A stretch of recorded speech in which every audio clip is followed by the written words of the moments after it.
What's up, everybody? Welcome back to FNG Academy. I just had a quick announcement. I'm proud to say that we've been helping people get selected for 3 years now. I've been getting a lot of messages about people thanking us and saying that they just graduated from selection and they got selected. People graduating the Q course. One of my buddies just sent me a video from the Charlie committee. He asked, if you guys have ever heard of the FNG Academy, raise your hands. And all their hands went up, and it just filled me with pride. So part of the way that we do that is making sure that you guys are physically fit and ready for selection. And the way we've been doing that for the past couple of years is by sending you to a green beret we know and trust, Kevin over at 18 Alpha Fitness. So if you want to get selected, you need to be in the best shape possible, and you need a programmer who knows what they're talking about. So go check out Kevin over at 18 Alpha Fitness. Use code word BUCK to get a discount. Tell him we sent you and hook you up. Congrats to everyone who's been getting selected lately, and we'll see you guys on the next one. What's up, guys? Welcome to this episode of Beers and Breakdowns. I'm sorry Kurt's not here. I think you guys would like to see us three. Kurt isn't, but what? What do you mean? But what? Were you going somewhere with that? yeah, he's recovering in Florida. Yeah. Yeah. I was getting to that. Oh. Is why Kurt's not here is because this guy and Kurt went to Brazil for Formula One. So if you watch the UFC fights, I don't know when this episode is going to air, but if you watch the UFC fights the last time when they were in Brazil, Kurt and Abel were there watching Formula One. Abel saw Michael Bisping, thought it was cool, said what's up to him. Michael Bisping thought he was just another dude, which I am. fair enough, we are. Let's get into this episode, the Equalizer 3. Three. The Guys, third time. This is a big deal, guys. Equalizer 3. Like, It's kind of a Denzel problem, though. fucking Washington. Denzel Washington, bro. Like, Training Day. Ain't nobody got shit on me. No, it's King Kong ain't got shit. Oh, yeah. King Kong ain't got shit on me. Like, Training Day was one of the best movies of all time. Fall from grace, man. If you want to watch this movie, I'm going to be straight up with you guys right out the gate. If you want to watch this movie, fast forward to 56 minutes in. Fast forward to an hour or so in, and then start it from there. And I promise you, you will have missed nothing. It's real bad, It's bro. really bad. It's real bad. But let's get into the breakdown. Let's see why we made these decisions. You guys can see what we're thinking about it. And let's jump into Equalizer 3. And then you let us know down in the comments. Do you agree or do you disagree? But first, we have a Patreon. The Patreon is live. If you guys want to support this channel, go check out the Patreon. We'll link it down below. You're getting exclusive content. Kurt is making content left and right. Let's go. You. Thank you. Let's go. Let's jump into the Equalizer 3. All right, dope. That's my job.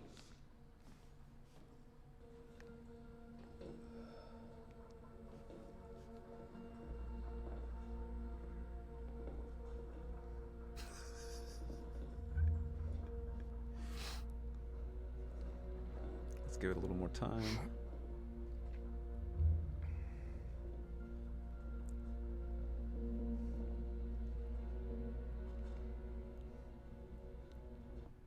Corny, dude. Corny. Listen, director of Equalizer 1, how could you be the director of this movie? Like, are you just trying to collect a paycheck and move on? Like, this shit's so corny, bro. So you have this guy who's walking down the stairs, right? Just vibe with me.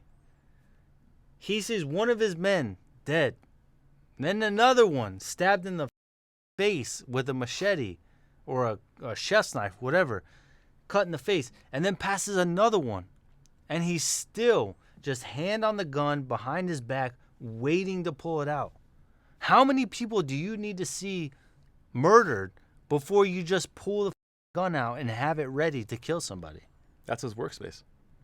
It's in his butt. Behind your back is your workspace? In his butt. First of all, the fact that you said workspace makes me proud. Oh, Good job. thanks. That's his workspace actually made sense. And so I'm proud of you for that. The fact that his workspace is behind his back is the part that pisses me off. Because the whole point of a workspace is for you to see your gun, be able to change mags fluidly, see your target, and then engage your target. Yeah. That's the point of your workspace. Right. So the fact that you said this was workspace, the fact that your humor is lining up tactically is awesome. Good for you. Maybe I've just been editing this show way too long, dude. Way too long. But as far as the director and the actors, like, what the fuck were you thinking? He's already passed so many dead bodies. Why is his hand still on his gun behind his back? Like, bro, if there's not enough proof on the ground that you need to have your gun out ready to go, that you're about to get into a gunfight, I don't know what is. He's waiting to verify that there's an actual threat. Yeah, in the after house. 6 of his dead guys? That's not enough, man. Bro, pull back out. You're the main boss. If you're the head of the snake, right? Yeah. So if the tail of the snake is getting chopped up all the way up to the neck, Yeah. and you know that the head of the snake is most important and you're fucking next, are you going to keep going down that path, or are you just going to back away and leave? But as the head of the snake, you should leave. It's a different life, though. Like, maybe normal drug meetings require 6 people to be killed for them to know that's just a drug meeting. Like, now he knows he's going to walk in there and sit down, and there are going to be serious terms being set. You know what I mean? So It's like, you kill 6 of my homies, exactly. and then we sit down, and now we can converse. Now we can actually talk. like men. But if you didn't kill anybody on the way in, why would I take you seriously yeah, at all? like you're just a punk. Right. Okay. Yeah. That's some real G And then he shit. gives him like 6 of his own guys now that they've made the deal, and he's like, cool, no harm, no foul. It's a different life. Okay. Guarda. Nessuno ci è mai riuscito. You got a bunch of shit, though. Va bene. Va bene. Adesso sei qui. A parte il fatto che stai a pochi metri Boogeyman? da quello che stai cercando. Yo, that lip bite, dude. That lip bite's weird, bro. Right. It's weird. You look like Shane Gillis right now. Like, You look, When he's black guy drunk, he's that's why I look like a black guy drunk. He's like, He said that joke where he passes off to the special education line and nobody looked twice. I was like, Shane, the only person who doesn't realize that you have Down syndrome is you. Yeah. Dude, Tell me my guy's not starting to look like Forrest Whitaker. He's like slowly, like his one eye is starting to close up a little bit. it's like, get the slam. that's jacked Forrest up, Whitaker, dude. I love you, dude. I've watched all your movies. Fermo, fermo, fermo, fermo, fermo. Fermo. Sei solo? Sì. Ok.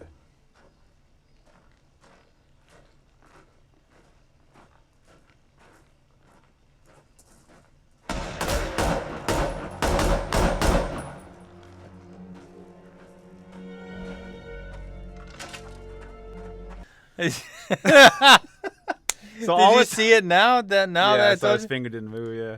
So 2 things about this scene that's just absolutely ridiculous. First of all, he says fermo like 50,000 times.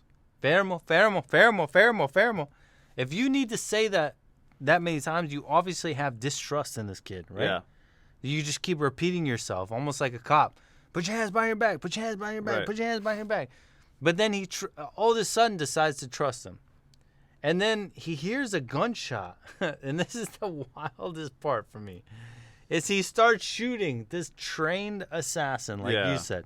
He's trained. We've seen him in 2 movies just kill everybody immediately, Yes. right? He walks in the courtyard. He only sees himself and this kid. He's the only person in there besides this kid. Hears a gunshot, and he goes, bam, bam, bam, bam, bam. It's the way that he moves, though. Like he puts his head down and he just goes up and then he runs forward before he finally turns around, as if like the main threat didn't come from behind him. Right. You got, yeah, that's another good point.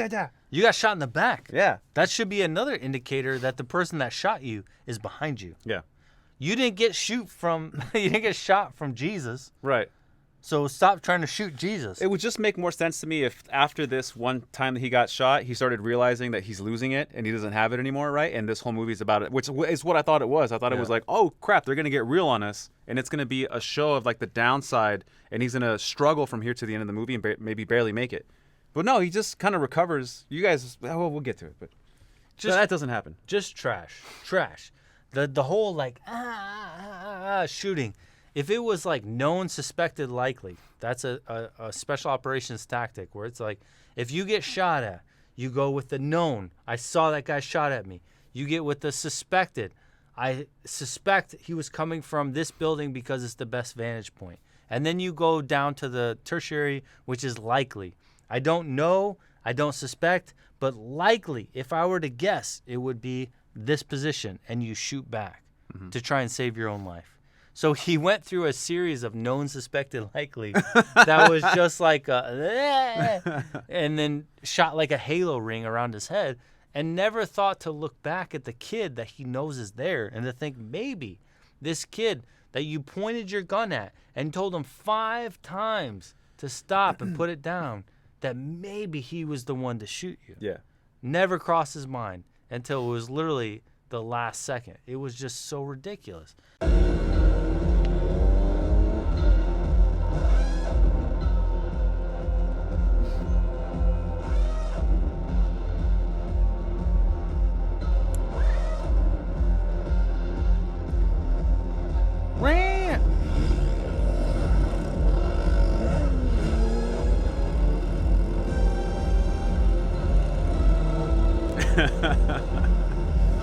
I'm a bad man. Yeah, like I could tell that the movie wanted us to think that this was like a bunch of bad guys at this point. Yeah. And these were like thugs. It's a motorcycle gang. But I honestly felt when I first saw this is just a gay pride on motorcycle. And like, bro, nothing wrong with gay people. If you like, by all means, be gay. We are simply stating a fact. Yeah, I support you. But it looks like, if I'm going to talk to all my gay homies right now, all you gay people listening, it looks like y'all jumped on some motorcycles and were cruising through Italy during your parade because you were like, hey, this gay pride parade is like hella long. Like, we can get through it faster if we have motorcycles. Let's buddy up and get through it. That's what this looks like to me. That's a compliment. You guys just don't look like a bunch of criminals. Right. It doesn't look like criminals. It just looks like your gay homies jumped on the motorcycles to cruise. Yeah. The only thing we're missing is the rainbow flags coming off the bikes to show their pride. But that's all I get from this is like, oh man, there's some gay homies. Like, they're just cruising. The gay homies are cruising. That's what I get from this. Yeah. I don't get thug. I don't get the whole like gangster, like nah, bro. Oh, that's just your gay homies going for a cruise, bro. Is that a timer? No. Right there. Right there.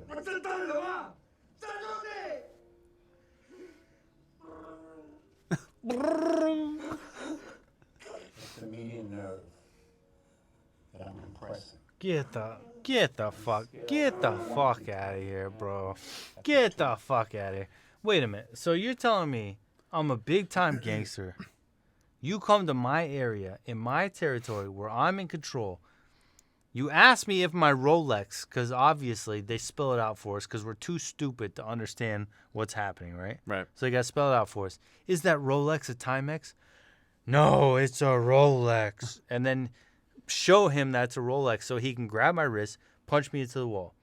Instead of my goons just killing this motherfucker and calling it a day, I tell them to sit down while I gurgle diarrhea myself in front of them and in front of the cop that I'm supposed to be putting fear into in order to listen to me. I'm the worst criminal boss in existence at this point. Yeah. I'm instilling no fear. I'm proving to people that all they have to do is push my fucking thumb in a certain angle and I'll diarrhea all over myself and do anything they want me to do. They could just join a kid's karate class and they would have been able to take these guys out, apparently. Exactly. Taekwondo after 2.5 weeks and you could take out this boss. Oof. That looks like it hurt.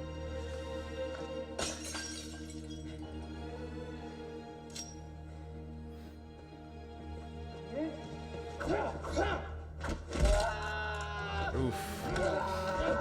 More pressure point stuff.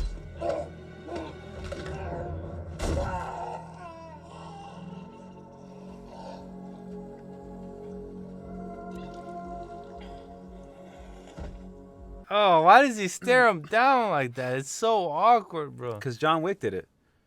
Did he? Yeah, in the second movie when he's taking the guys out in that Russian nightclub. Yeah. And he kills the guy against the pillar, and then he watches his eyes and he locks eyes with him the whole way down. Well, John Wick did Just it better. like that. Oh, John obviously. Wick did it better. Obviously. This is so terrible. This is like, it's almost like Denzel didn't do Training Day. Yeah. Like, bro, you did Training Day, and it blows my mind that we could attach an actor to one of the best roles of literally all time. I don't know. You know what this movie really makes me feel like? It makes me feel like they were contractually obligated to make a third movie and they didn't want to. That's what it really makes me feel like. He just was there to get Like the money everybody in. involved, like the director, him. I feel like they didn't want to make the third movie, but they struck a deal when they made the first one, Yeah. and they had to. So because I've seen other instances of that in Hollywood, and it does happen where they don't want to make anymore, but because the contract states they have to, they do. And it turns out like this, where there's clearly not very much put into the plot line. That It would be add the only anything. That'd be the only thing that makes sense. I almost wish they would just have subtitled that in the beginning. Yeah. We didn't want to make this, but we had to, due to contractual obligations. Therefore, this is what you get. Yeah. And I would have been much happier with the movie Exactly. if they would have just said that, because this is so bad, dude. It is pretty bad. So everything is cliche. Just garbage. No ounce of creativity poured into the storyline. It's just, the old story of the Western village where the guys come in and steal from them all the time, and then the one hero shows up and then defends them. And for some reason, everyone in this town is completely defenseless, including the cops, who have guns. Immediately flagging his buddy. Yeah. Good spot. Good spot.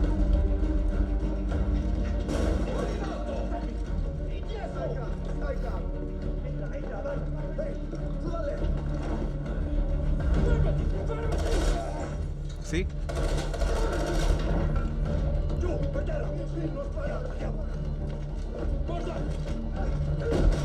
Finally, we have a tactical scene, and it's hot ass. It's just hot ass. Tell us about it. Everything is wrong. So first of all, if you're going to drive up onto the X, you do it in a manner where all your vehicles are just compounded like immediately onto the driveway. Mm-hmm. Why would you do that? Park offset a little bit. So let's say that you drive all your vehicles right up onto the X, and somehow one person is standing there with a machine gun. Right. And now he just goes, brrr, brrr.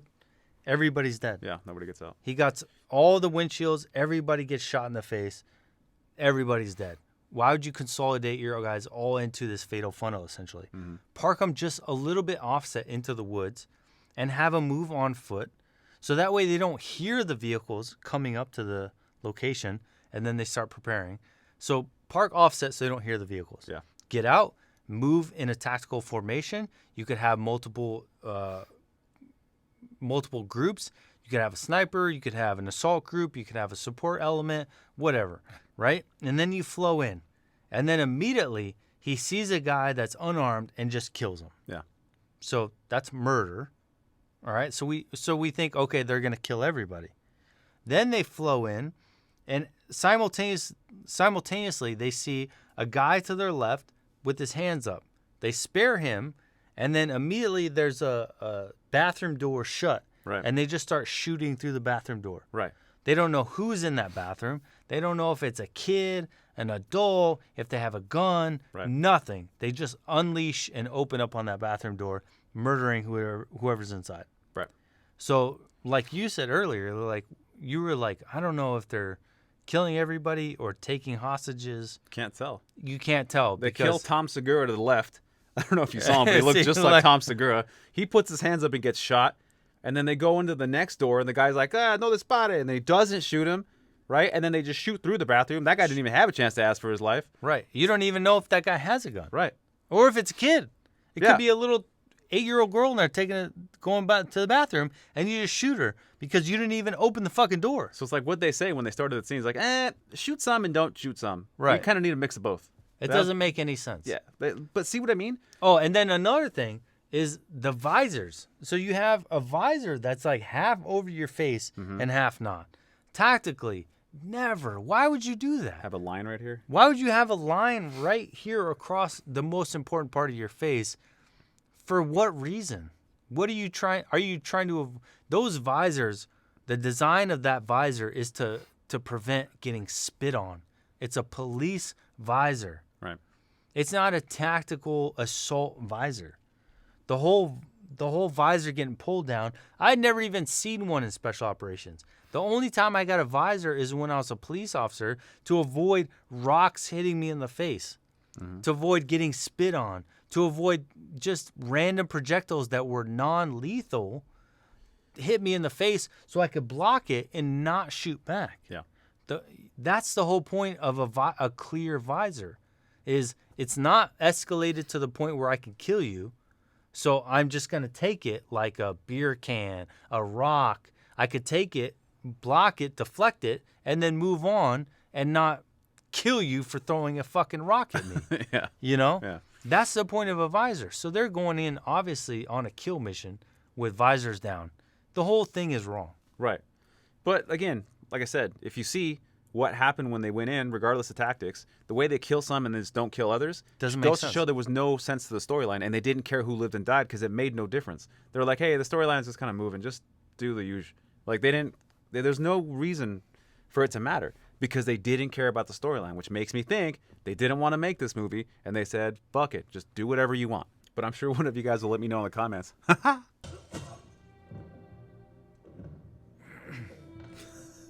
See how loud that was? Yeah. Doo, doo. Go check. What the fuck? With his gun right here to his set.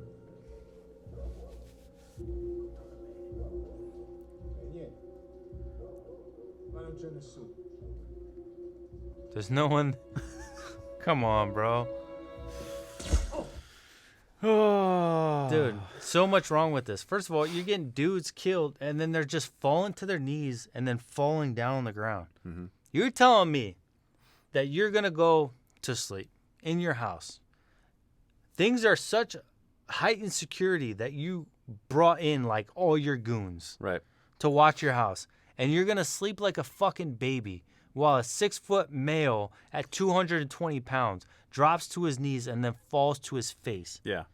Outside, you're getting sniper shots. You're getting knives thrown into people. Power goes out, and the goons are like, you go check that. Yeah, it's no big deal. It's no big deal. You go check that. The guy walks to one window and says, that's nothing. If it was nothing, you wouldn't be there. Yeah. You're 10 goons because there's some kind of security threat. Right.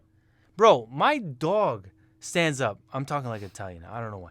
My dog stands up and scratches himself. My dog makes any kind of noise. My freezer turns over ice. Mm-hmm. I'm like up. Yeah. A human being falling a room away. In your house. And In it's my probably house? an old wooden house where it's like everything's going to be like make a ton of Creaky noise. and loud and like, dude, you're up. Your guns blazing, white lighting, moving through your house. You know your house. You're clearing that bitch. Yeah. No. None of this makes sense. You think you're going to go through somebody's house and kill multiple individuals and nobody know that you're there? Right. You're bananas, bro. You're stupid. It's never going to happen. It's like they didn't even make a good bad guy's house. Right. The guy's got cars, right? And we skipped this, but he has cars. A ton, either that or he's got the employee parking lot like right in front because it's a bunch of different cars. He's got a Ferrari and they're all outside. So you're a rich, badass gangster and your cars are all parked directly out front, huddled in front of your house, and that's it. You don't have like garages for them. You don't have a big compound. It just doesn't make any sense. It's not a villain's house. No, I want to get out in my Ferrari in the middle of winter Hope that bitch starts up. Yeah. Warm it up. Defrost the windows. When I'm filthy rich, Yeah. right? Like that's what I want to Yeah. do, right? Yeah, I'm not gonna have it heated underground with like warmed tiles and Right. staff down there and stuff. Like it doesn't make any sense.